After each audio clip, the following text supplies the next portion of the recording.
этой сложной эпидемиологической ситуации ингуши объединяются и помогают всем, чем могут. Одни покупают продукты питания, раздают в малоимущие и многодетные семьи, а другие предоставляют помещения для больных коронавирусной инфекцией. Одним из тех, кто готов оказать помощь, является и Магомед Муталиев. В его собственности имеется помещение общей площадью в несколько тысяч квадратных метров. При первой же необходимости он готов его предоставить.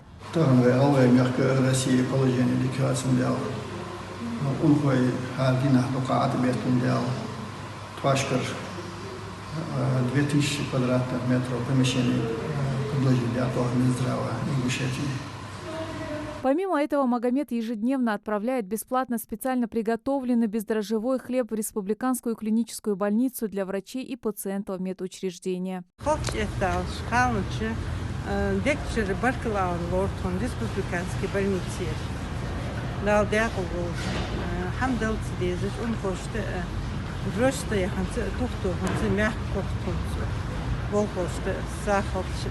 Напомню, ранее ингушских врачей, контактирующих с зараженными коронавирусом, поселили в гостинице «Асса». Вынужденная мера предпринята на период борьбы с COVID-19 в целях защиты близких и родственников медиков. К сожалению, случаи заболевания среди медперсонала есть. Принимая все это во внимание, региональным Минздравом и руководством гостиницы «Асса» в Назране было принято решение поселить медиков в отеле. Администрация заведения позаботилась не только об удобстве, но и безопасности здоровья медиков, стоящих на передовой в борьбе со смертельной инфекцией. По мере того, как мы узнали, что происходит во всем мире, даже в Российской Федерации и в нашей республике, мы предложили Минздраву нашу гостиницу под размещение врачей, больных. Желающих помочь своим землякам с каждым днем в Ингушетии и за ее пределами становится все больше.